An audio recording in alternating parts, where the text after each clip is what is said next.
Merhabalar HD Doğa kanalı izleyicileri, bu haftaki videomuzda kiraz pestilinin nasıl yapıldığını sizlere anlatacağız. Görmüş olduğunuz gibi kirazlarımızı bahçemizden topluyoruz. Biz bunu beyaz kiraz üzerinde gösterdik. Vişnede de, şeftalide de, kayısıda da, erikte de bunların yapımı tamamen aynı. Herhangi bir şekilde farklılıkları yok. Yani burada görmüş olduğunuz yapım aşamasını diğer meyvelerde de rahatlıkla uygulayabilirsiniz. Saplarından ayırmış olduğumuz taneleri yıkıyoruz arkadaşlar. Suyunu süzüp ayrı bir kaba kirazlarımızı alıyoruz. Kaynatacağımız kabını aldıktan sonra ocağın altını yakıyoruz. Büyük kabımızdaki kirazların içerisine 3 bardak su ekliyoruz. Diğer küçük tencerelerimizde yer alan kirazlarımızın içerisine ise 2 bardak su bardağıyla su ekliyoruz arkadaşlar. Kaynamaya başladığında dibi tutmaması, yapışmaması adına ara ara karıştıracağız. Köpükleri almanız gerekiyor.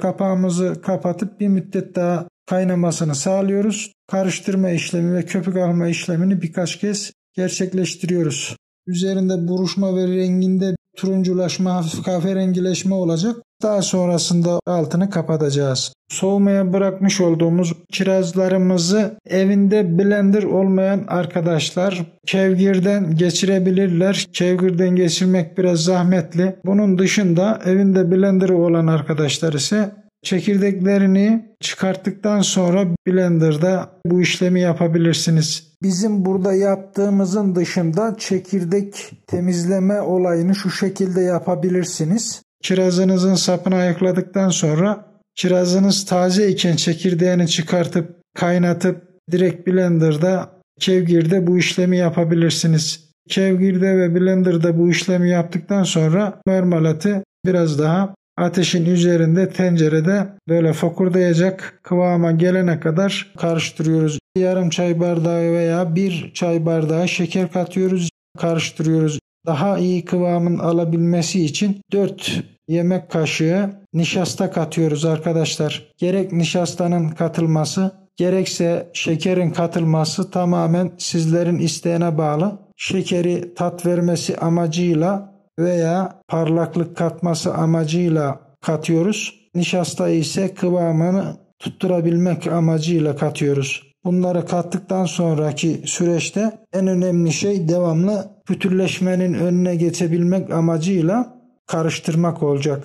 Karıştırma işlemini isterseniz kaşıkla yapabilirsiniz, isterseniz de çubuk blenderla yapabilirsiniz.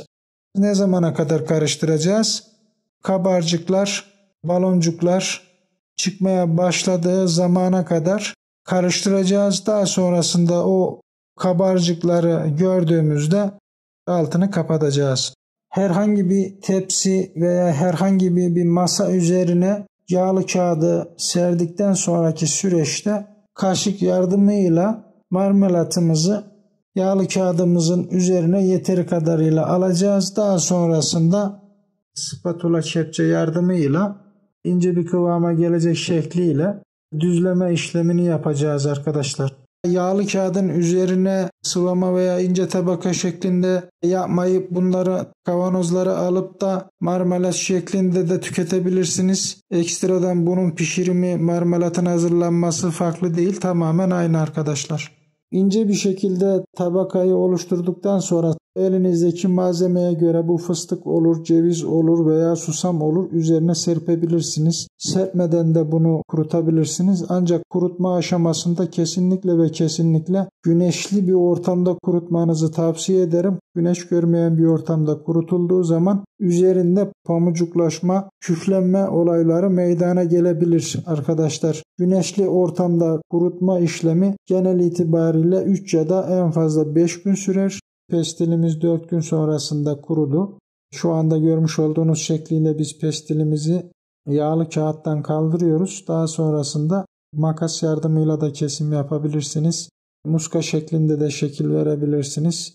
Afiyet olsun. Ellerinize sağlık arkadaşlar. HD Doğa kanalını izlediğiniz için teşekkür ederiz. Videolarımızı izlemeyi, videolarımızı beğenmeyi, videolarımıza yorum yapmayı unutmayın arkadaşlar. Abone olmayı unutmayın. Doğada kalmanız dileğiyle kendinize iyi bakın. Görüşmek üzere.